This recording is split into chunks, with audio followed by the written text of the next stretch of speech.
que j'ai eu le plaisir également de modérer l'année dernière. Si vous avez besoin de lever des fonds ou si vous avez besoin d'argent pour monter une entreprise, c'est l'endroit où il faut être aujourd'hui, en tout cas j'espère, avec les institutionnels, les entrepreneurs qu'il y a ici et les fonds que je vois. Alors, ça sera l'occasion aujourd'hui, bien entendu, de faire un point sur le capital investissement et à travers 5 panels qui seront faits sous forme de discussion, nous essaierons de discuter, de recueillir des témoignages d'entreprises qui ont fait appel au capital investissement, qui vont faire appel au capital investissement. Et ces panels seront vraiment animés sous forme de discussion spontanée. Il y en a 5 pendant cette matinée. Donc, à mon habitude, je demanderai à tous nos intervenants de faire en sorte que l'on soit le plus concis et bref pour que tout le monde puisse s'exprimer de la meilleure manière possible. Nous avons des invités qui nous ont fait le plaisir de venir de l'étranger pour nous aujourd'hui. On les en remercie vivement et nous voulons absolument avoir leur vision des choses. Alors avant que, je pense que vous avez eu le programme et vous l'avez encore sous les yeux, on ira un peu plus en détail sur tout ce dont nous allons discuter aujourd'hui. Je vais vous demander d'accueillir Hassan Laziri, président de l'AMIC.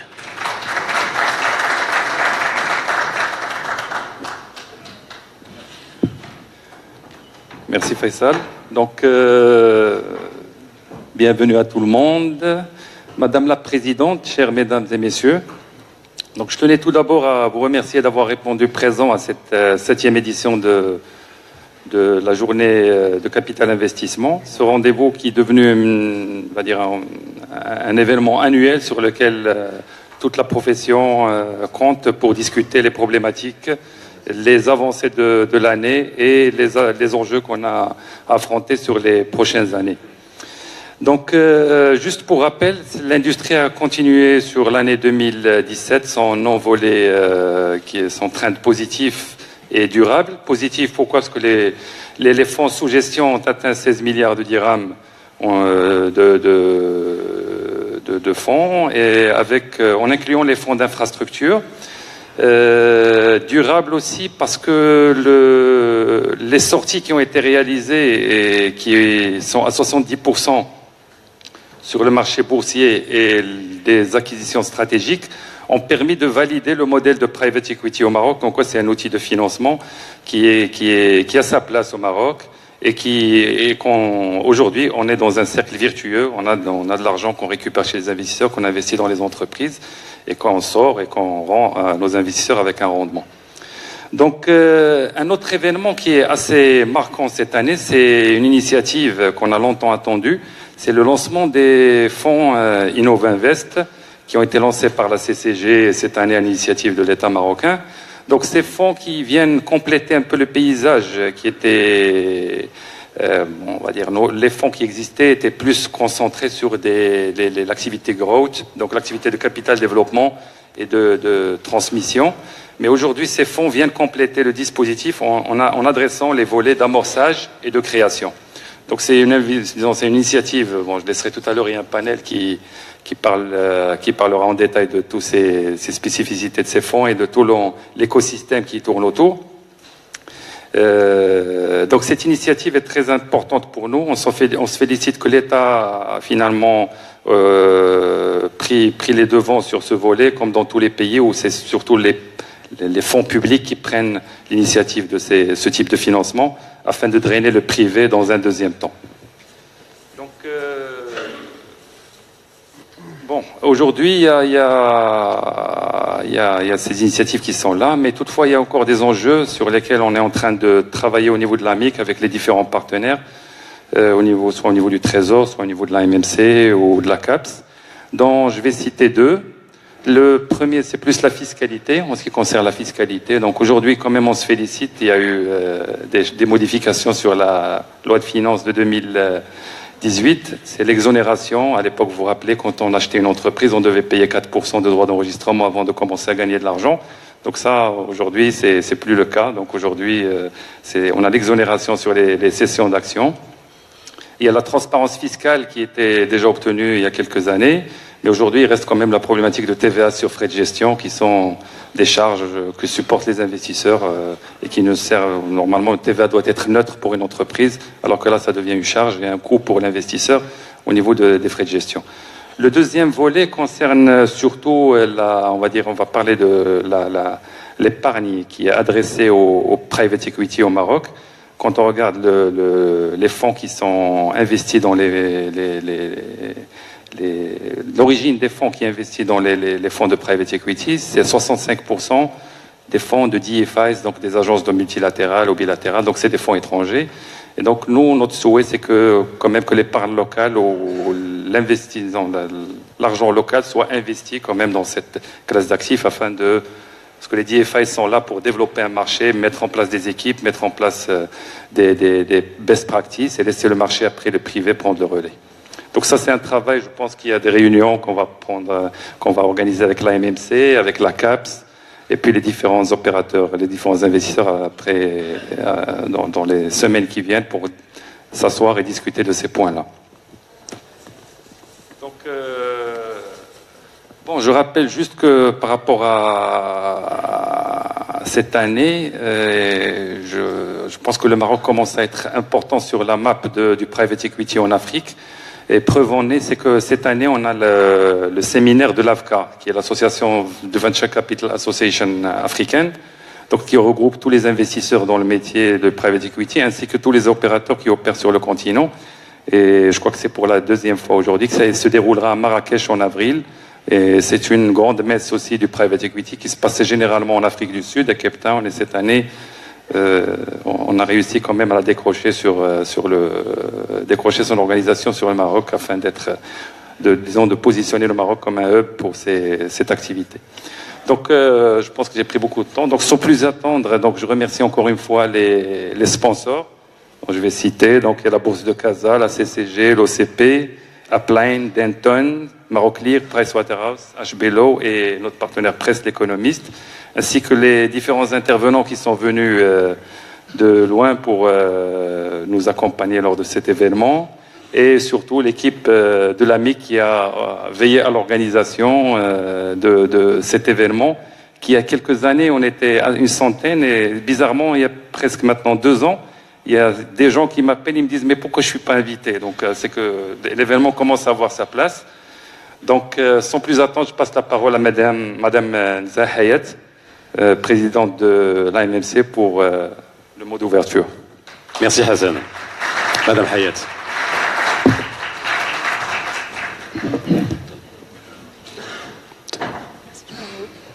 Vous l'avez derrière. Je vous conduis, il y a un parcours.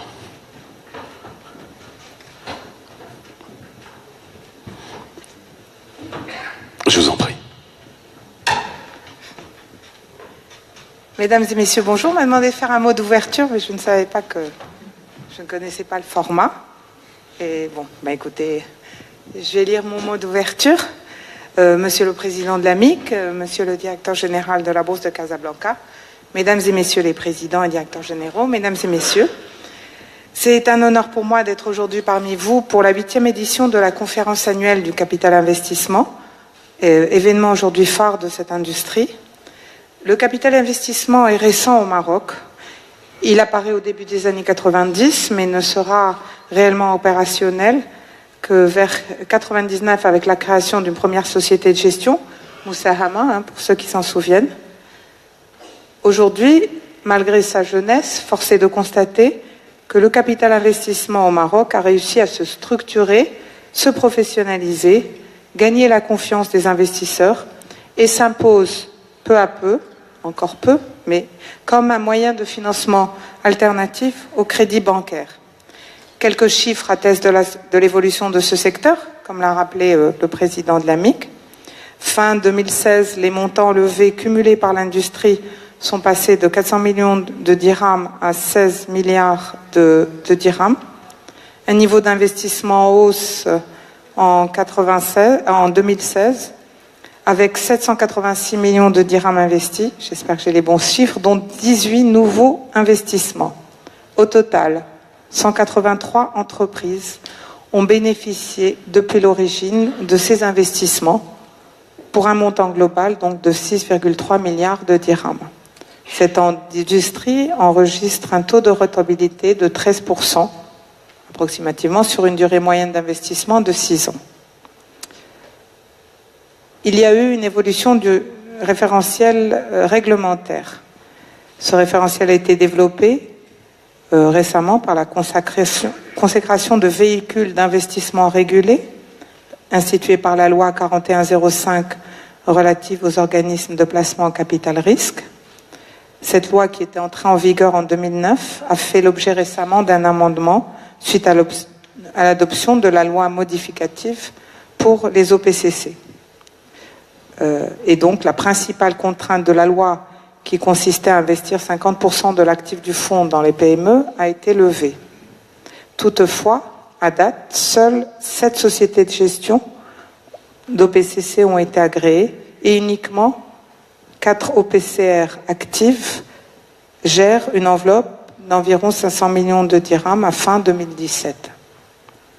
Pourtant, l'amendement de la loi relative à la bourse des valeurs et de la loi relative aux informations exigées des personnes morales faisant appel public à l'épargne devrait permettre d'adapter le cadre réglementaire aux spécificités des sociétés portées par le capital investissement. Si par le passé, les critères d'admission au 3e compartiment n'étaient pas suffisants pour attirer un grand nombre de sociétés vers la bourse de Casablanca, la création d'un compartiment alternatif dédié aux PME permettra, lui, de lever un certain nombre de freins à l'introduction en bourse de ces entreprises. En effet, d'une part, les modalités d'admission à ce compartiment seront désormais fixées par le règlement général de la bourse et adaptées aux spécificités de cette catégorie d'entreprises. D'autre part, les obligations d'information des émetteurs cotés sur ce marché alternatif seront fixées par la MMC. Une différenciation sera ainsi faite par rapport aux sociétés cotées sur les autres compartiments. Toutefois, toutes ces avancées sont autant d'opportunités qui contribueront au développement du secteur. Car, en fait, l'impact positif du capital investissement est indéniable. Le capital investissement est un accélérateur de développement. En effet, les chefs d'entreprise tirent profit de plusieurs apports du capital investisseur, notamment en termes d'accompagnement dans le processus de gestion, d'élaboration de stratégies, de développement et formation des ressources humaines, de réforme de la gouvernance, et j'en passe. Par ailleurs, le capital investissement est souvent le premier contact de l'entreprise avec l'univers du marché des capitaux, et le capital investissement peut mener souvent cette société vers le marché boursier, considéré jusqu'à présent la voie royale lors du désinvestissement du fonds. Donc, il est forcé de se constater que le potentiel de développement de ce secteur est important.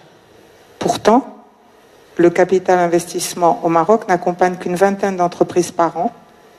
La majorité sont destinées au capital développement, donc de PME déjà existantes. Les montants investis dans les entreprises en démarrage ne représentent que 7% de l'investissement des capitaux placés. Et, comme le rappelait M. Nazili, plus de 50% des capitaux levés proviennent d'investisseurs étrangers. Donc, il est clair que beaucoup de défis restent à relever. Un, pour mobiliser davantage l'épargne locale et institutionnelle. Je rappelle, vous le savez, que les assurances peuvent adosser les placements en titre d'OPCC à leurs réserves techniques. Pour drainer le potentiel de financement de l'industrie vers les PME en création ou qui nécessitent une expansion, le développement du secteur se fera également à travers le financement de l'innovation.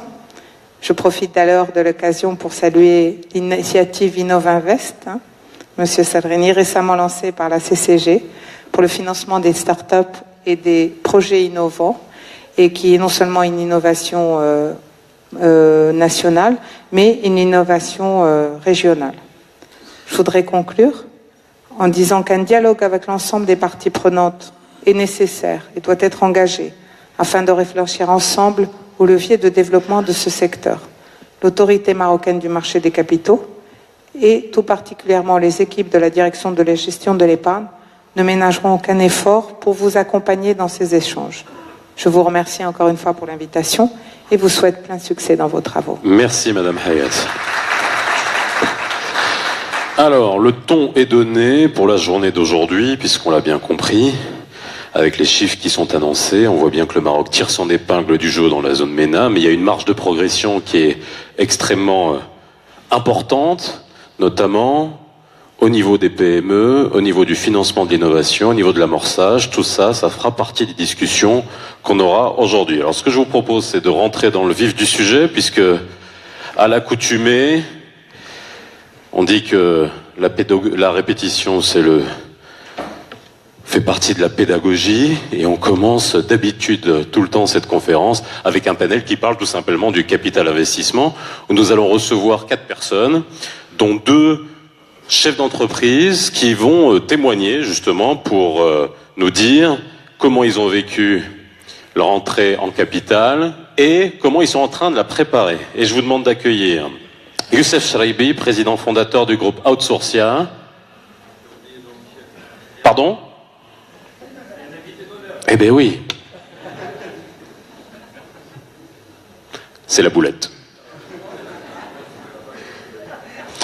Donc vous effacez ce que vous venez d'entendre. Le panel, ça sera pour tout à l'heure. Et l'invité d'honneur, je vous demande de l'accueillir, en effet, monsieur Jean-Michel Severino, président investisseur et partenaire, qui a commis, non pas une boulette comme moi, mais un ouvrage qui s'appelle Attirante Afrique, et il s'exprime sur la place et le rôle du Maroc dans l'Afrique émergente. Monsieur Severino, vous voulez venir à ma place? Vous l'avez bien mérité. Prenez un micro, je vous en prie. J'ai eu une fausse joie, j'ai cru que j'allais pouvoir profiter du café et des bonnes conversations de la journée sans avoir... Ah, mais on aurait pu, si vous voulez, on vous met après, il n'y a pas de souci. Mais ça serait dommage. Non, mais merci de votre accueil. Je suis vraiment flatté, honoré, heureux de pouvoir être avec vous ce matin et de retrouver pour ma part le Maroc après des années où je l'ai moins visité qu'autrefois. Je crois qu'il est important de dire que le Maroc, et je vais dire peut-être pourquoi de manière un peu plus précisément tout à l'heure, est vraiment the place to be. Alors bien sûr pour la chaleur et l'amitié de ses habitants, et en particulier de cette communauté professionnelle, ça va sans dire, mais aussi par les transformations très importantes que le Maroc a connues dans son économie et sa performance, qui en fait un endroit et un pays très particulier dans la scène africaine et méditerranéenne et euro-méditerranéenne, mais aussi à cause du rôle très particulier que joue le Maroc dans la relation avec l'Afrique et l'Afrique au sud du Sahara, qui est un point qui m'importe tout particulièrement. Et si vous le permettez, je commencerai par dire rapidement d'où je parle et pourquoi ces sujets m'intéressent particulièrement, puisque après une décennie passée à diriger l'Agence française de développement, j'ai choisi de rejoindre et développer une équipe d'investissement qui est exclusivement consacrée à la promotion de l'entrepreneuriat africain. Nous investissons exclusivement dans des startups et des PME d'Afrique au sud du Sahara, avec une gamme de véhicules qui permettent d'aller du tout petit, quelques dizaines de milliers d'euros dans des sociétés toutes fraîches et qui se lancent, jusqu'à plusieurs millions d'euros dans des PME établies, toujours en equity minoritaire. Et aujourd'hui, nous gérons à peu près, nous avons levé et nous gérons à peu près 150 millions d'euros. Nous sommes investis dans à peu près 80 sociétés. Nous sommes sortis de 25 d'entre elles au cours des dernières années. Et nous avons, et c'est un point sur lequel je reviendrai également, de l'ordre de 70 investisseurs, à la fois privés, personnes physiques, entreprises, fondations, mais aussi des DFIs. La relation avec cette catégorie particulière de financeurs, qui est très importante, est un enjeu. Alors, je voudrais partager, ce que je voudrais partager avec vous ce matin, c'est d'abord ma conviction sur le rôle que joue le private equity dans nos économies et d'une certaine manière la relation qu'il peut avoir avec des nouvelles catégories d'investisseurs. Et puis je voudrais évoquer quelques défis auxquels notre profession est affrontée sur le plan global et sur un plan très particulier ici, qui est la relation avec le continent africain tout entier, pour lequel vous avez un rôle très, très important à jouer. Alors, le private equity, et je suis très heureuse que la directrice générale de l'AMC l'ait évoqué, c'est un instrument fondamental du développement, du financement de l'économie, de la transformation structurelle d'une économie, et c'est particulièrement vrai dans des économies en croissance et en émergence. C'est un instrument en même temps très particulier. C'est un instrument très coûteux en frais de gestion, parce que la contrepartie du fait d'accompagner des entrepreneurs et des entreprises dans la substance même de leurs opérations, c'est des équipes souvent onéreuses et nombreuses. Et pour pouvoir rémunérer des investisseurs à la hauteur des risques qu'ils prennent en mobilisant des capitaux faiblement liquides sur des périodes importantes de temps et dans des aventures industrielles qui sont risquées, il faut également des rendements suffisants, des TRI bruts élevés. Et obtenir des TRI de 20, 25 pour des très belles affaires, ou même 15, ou même 10, c'est quelque chose qui n'est pas donné à toutes les entreprises dans une économie. La plupart des entreprises, même dans une économie bien portante, et même des entreprises bien portantes, aiment croître à 5, à 6%, voire à 10%, mais pas forcément connaître la charge, les dangers, les risques, l'implication des transformations internes extraordinairement importantes qui peuvent amener aux 25, 30, 40, 50% de croissance qui sont nécessaires pour rémunérer les capitaux qui sont investis à la hauteur de ce que j'évoquais à l'instant. Et donc, dans une économie donnée, à un moment donné, il n'y a qu'une petite partie des entreprises qui peuvent répondre à cette exigence. Ce sont les champions de l'économie ou les futurs champions. Et le private equity, particulièrement dans la dimension du corporate et sur les PME, est au fond un instrument de fabrication des champions d'une économie. Il doit fabriquer des entreprises exemplaires sur le plan de leur organisation, sur le plan de leur performance financière, mais je vais revenir aussi sur le plan de leur performance environnementale, sociale et de leur gouvernance. Le private equity fabrique les leaders d'une économie. Ce n'est donc pas un instrument de financement moyen d'une économie. Et de ce fait, c'est la raison pour laquelle le private equity se différencie fondamentalement du métier de la banque, qui est un instrument de financement beaucoup plus générique, à plus faible marge et à plus faible risque. Et c'est aussi pourquoi ce private equity est le meilleur allié des banquiers, puisqu'il fabrique leurs clients de demain, et il fabrique aussi les clients d'aujourd'hui, puisqu'il n'y a pas de levée de capitaux sans levée de dette, sans financement du cycle d'exploitation. Donc cette place du private equity, elle est extraordinairement importante. On en voit tout de suite le potentiel pour fabriquer une économie, et particulièrement pour fabriquer une économie émergente à forte croissance. Et c'est pourquoi les efforts qui sont faits pour introduire cette catégorie d'actifs dans la panoplie des instruments qui sont disponibles pour le financement de l'économie, pour un pays émergent, pour un pays industriel, mais pour un pays émergent est absolument fondamental. Je crois tout coup les travaux tous les efforts qui ont été mis ici depuis maintenant une quinzaine d'années, 15 à 20 ans, pour développer cette classe d'actifs, ces efforts sont extraordinairement importants. Et c'est une des parties de mon plaidoyer pour les pays d'Afrique subsaharienne dans lesquels j'interviens. C'est aussi très important que les économies en développement de l'Afrique au sud du Sahara développent aussi cette catégorie d'actifs. C'est un formidable accélérateur de croissance et de croissance durable au sens à la fois financier, gouvernement, de la gouvernement d'entreprise, de l'environnement et du social. Alors, ceci dit, ce métier est un métier partout dans le monde relativement jeune. C'est une évolution importante de la panoplie financière qui date de la seconde moitié du XXe siècle aux États-Unis, qui est arrivée aussi plus tardivement en Europe continentale. Et cette jeune industrie est soumise à des très grands défis. Il y a des défis, bien sûr, qui sont spécifiques à chaque pays, et notamment des conjonctures économiques, des systèmes institutionnels, des tissus industriels.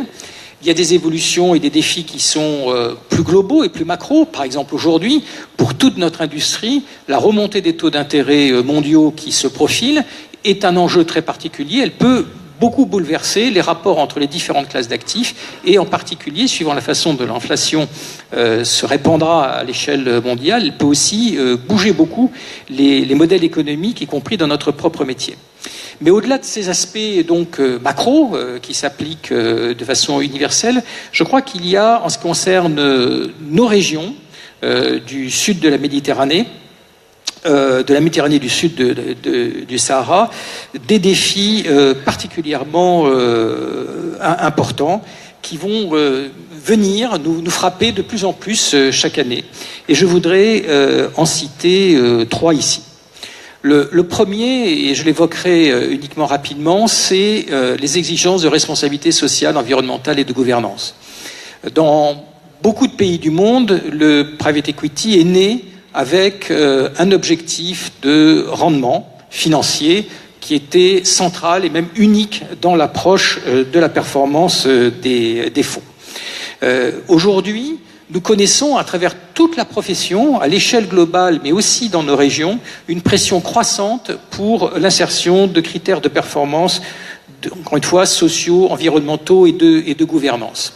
Il y a une partie de ce mouvement qui est impulsée par les exigences mises en place par les grands actionnaires des institutions de financement public du développement qui sont si importantes ici sur le marché marocain, comme vous l'évoquiez. Concrètement, la SFI, la FD, Bio, dont je salue le directeur général, M. Luxenveld, qui est ici avec nous, CDC, la BUI, la BERD, tant d'autres, exigent de plus en plus l'insertion de critères de performance relatifs à tous ces domaines.